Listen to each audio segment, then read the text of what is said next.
سرکار اعلیٰ حضرت عظیم البرکت الشاہ امام احمد رضا خان فاضل بریلوی رضی اللہ عنہ ارشاد فرماتے ہیں، حشر تک ڈالیں گے ہم پیدائش مولا کی دھوم، حشر تک ڈالیں گے ہم پیدائش مولا کی دھوم، مثل فارس نجد کے قلعے گراتے جائیں گے، اور خاک ہو جائے عدو جل کر مگر ہم تو رضا، دم میں جب تک دم ہے ذکر ان کا سناتے جائیں گے، سبحان اللہ۔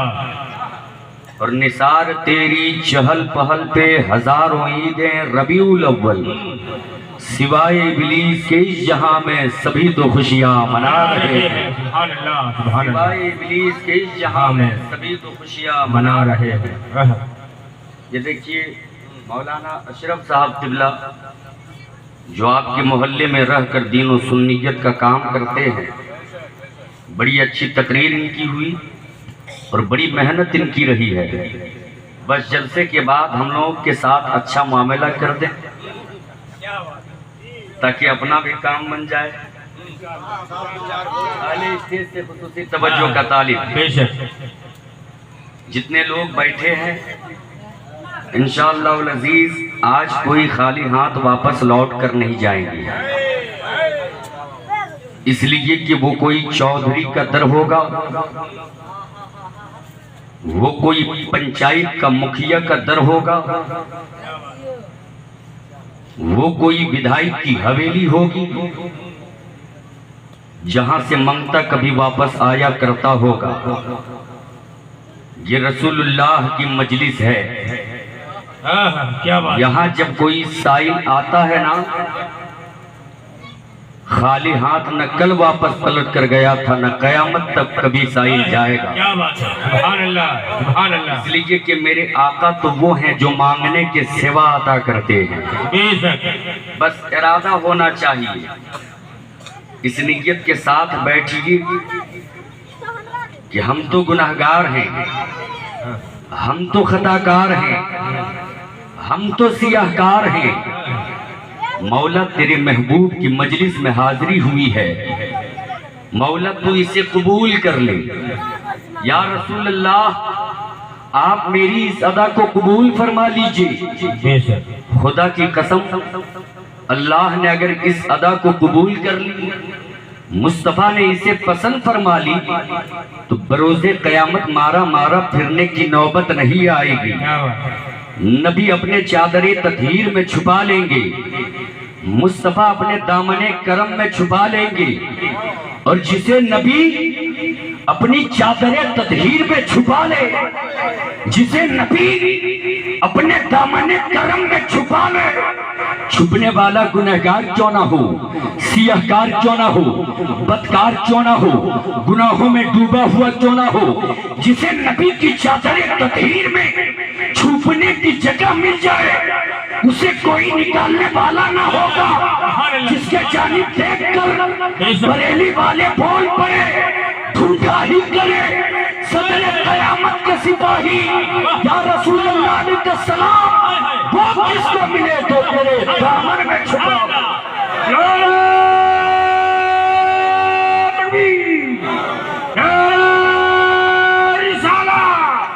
سبحان اللہ سبحان اللہ۔ فقط ہم تو اس ارادے سے آتے ہیں کہ رسول اللہ ہماری ادا پسند فرما لے، رسول اللہ ہماری ادا پسند فرما لے۔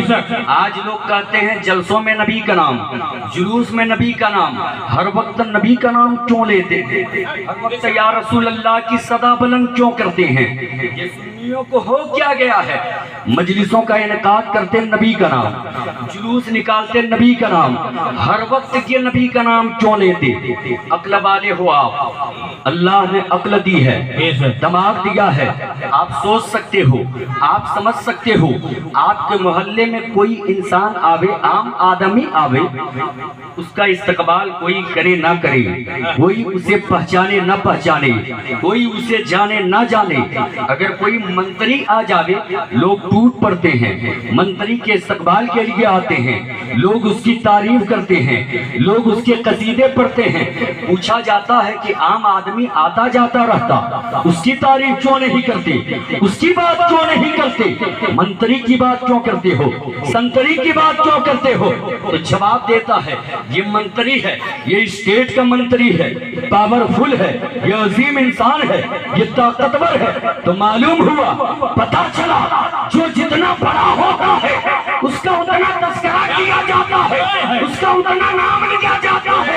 میرا نبی تو وہ ہے، اللہ نے زمین کی تخلیق فرمائی، مالک مصطفیٰ کو بنا دیا، آسمان کی تخلیق فرمائی، مالک مصطفیٰ کو بنا دیا، چاند کی تخلیق فرمائی، مالک مصطفیٰ کو بنا دیا، سورج کی تخلیق فرمائی، مالک مصطفیٰ کو بنا دیا، ستاروں کی تخلیق فرمائی، مالک مصطفیٰ کو بنا دیا، بحروں پر کی تخلیق فرمائی، مالک مصطفیٰ کو بنا دیا، برگ و ثمر کی تخلیق فرمائی، مالک مصطفیٰ کو بنا دیا۔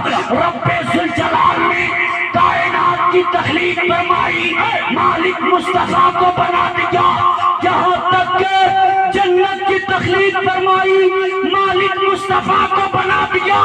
اس کے جانب دیکھ کر سرکار تاج الشریعہ بول پڑے، جہاں بانی عطا کر دے، بڑی جنت ہبا کر دے، نبی مختار کل ہے جس کو جو چاہے عطا کر دے۔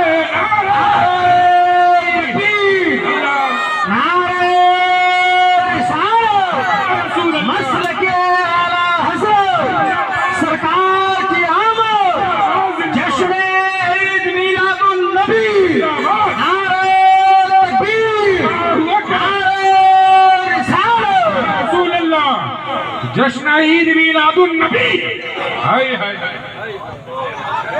اس لیے ذرا لہٹ کے ہم تو اس نبی کی بارگاہ میں خراج عقیدت پیش کرنے آئے، اس نبی کا نام لینے آئے۔ آج دنیا ترقی کر رہی ہے، آج دنیا کے لوگ ترقی کر رہے، کوئی چاند پہ پہنچنے کی بات کرتا، کوئی چاند پہ پہنچنے کی بات کرتا، کوئی سورج کی روشنی پہ تفتیش کرتا، کوئی سورج کی روشنی کو جانچنے میں لگا ہے، کوئی پرکھنے میں لگا ہے کہ اس میں شدت کتنی ہے، گرمی کتنی ہے۔ ہم تو اس نبی کی بات کرتے جو جب چاہتے جہاں چاہتے سورج کو بلا لے۔ آج دنیا چاند کے پیچھے پڑی ہے کہ فلانا ملک چاند پہ پہنچ رہا۔ حلیمہ سعدیہ کہتی ہیں چاندنی رات تھی، محمد کا بچپنا تھا، میں کھٹیے پہ باہر محمد کو سلا دی تھی۔ چاندنی رات تھی، حسین رات تھی، خوبصورت رات تھی۔ حلیمہ سعدیہ کہتی ہے میں محمد کو سلا کر اندر چلی گئی، جیسی ہی میں اندر سے باہر نکلی، جیسی ہی میں اندر سے باہر آئی، میں نے آسمان کے طرف دیکھا۔ حلیمہ سعدیہ کہتی ہے آسمان میں ستارے گردش کر رہے تھے، آسمان میں چاند گردش کر رہا تھا، آسمان میں چاند حرکت میں تھا۔ حلیمہ سعدیہ کہتی ہے میں دیکھ کر پریشان ہونے لگی، میں دیکھ کر حیران ہونے لگی، یہ ستارے گردش کیوں کر رہے ہیں، آسمان میں چاند گردش کیوں کر رہا ہے، آسمان میں چاند حرکت میں کیوں ہے۔ حلیمہ سعدیہ کہتی ہے میں حیران ہونے لگی، میں پریشان ہونے لگی، معاملہ کیا ہے، ماجرا کیا ہے۔ حلیمہ سعدیہ کہتی ہے تب میں نے تفتیش کی، میں نے غور کی، تب مجھے پتا چلا، جب میں نے تفتیش کی، غور کی، تب مجھے معلوم ہوا آسمان میں ستارے جو ہی گردش نہیں کر رہے تھے، آسمان میں چاند جو ہی ادھر سے ادھر نہیں جا رہا تھا، کھٹیے پہ سوئے محمد اپنی انگلی کا اشارہ جدھر جدھر کر رہے تھے، آسمان میں چاند ادھر ادھر جا رہا تھا، چاند جھک جاتا جدھر انگلی اٹھاتے مہد میں کیا ہی چلتا تھا اشاروں پر کھلونا۔ نعرہ تکبیر، نعرہ تکبیر، نعرہ رسالت، مسلک اعلیٰ حضرت، جشن عید میلاد النبی، سرکار کی آمد۔ ہم تو اس نبی کی بات کرتے ہیں، وہی سے بہت عقیدت مند ہیں، یہ دیکھیے نا، عشق میں ایسے لوگوں کی حالت ہوتی ہے، عشق میں جب بندہ عاشق رنگ عاشقی میں ڈوب جاتا ہے نا تو بہت کچھ نظر نہیں آتا ہے۔ ذرا ہاتھوں کو اٹھا کر یا رسول اللہ، سارے لوگ مل کر ایسے نہیں، یا رسول اللہ، یا رسول اللہ، نبی کی بات کرتے ہیں جو جب چاہیں شام کو بلا لیں۔ ہم تو اس آقا کی بات کرتے جو آقا بچپنے میں جس انگلی سے چاند سے کھیلتے رہے، جب جوانی میں کسی نے للکار دیا تو مصطفیٰ نے اسی انگلی سے چاند کا سینہ چاٹ کر دیا ہے۔ ہم تو اس آقا کا نام لینے آئے ہیں، ہم تو اس آقا کا تذکرہ کرنے آئے ہیں، ہم تو اس آقا کی بات کرنے آئے ہیں۔ قرآن کہتا ہے قد جاءکم من اللہ نور و کتاب مبین، تحقیق کہ تمہارے جانب آیا اللہ کی طرف سے ایک نور اور روشن کتاب۔ نور سے مراد نبی کونین کی ذات ہے۔ اہل اسٹیج سے خصوصی توجہ کا طالب، نور سے مراد نبی کونین کی ذات ہے اور روشن کتاب سے مراد قرآن ہے۔ بولیے نا بھائی، روشن کتاب سے مراد قرآن ہے۔ علماء کی زبانیں آپ سن چکے ہوں گے، رب ذوالجلال نے جب چاہا کہ کائنات کو نور محمد سے روشن کر دیا جائے، رب ذوالجلال نے آدم کی پیشانی میں نور محمد کو چمکایا، پھر وہ نور اسلاب طاہرہ اور ارحام طیبہ سے منتقل ہوتے ہوئے عبد المطلب تک پہنچا، پھر وہ نور عبد المطلب سے عبداللہ تک پہنچا، پھر حضرت عبداللہ سے وہ نور منتقل ہو کر آمنہ کے رحم میں آیا۔ ابھی مصطفیٰ کی تشریف آوری نہیں ہوئی تھی، کائنات کی حالت اچھی نہیں تھی، کائنات میں نظام نام کی کوئی چیز نہیں تھی، کائنات میں کوئی دستور نہیں تھا، کائنات میں کوئی قانون نہیں تھا۔ دنیا کے لوگ جیسے چاہتے اپنی زندگی جیتے تھے، یعنی انسانوں کی زندگی کم لوگ جیتے، جانوروں کی زندگی زیادہ لوگ جیتے تھے۔ جس ہندوستان کی زمین پر ہمارا شب و روز گزرتا ہے، ہندوستان کی زمین کی حالت اچھی نہیں تھی۔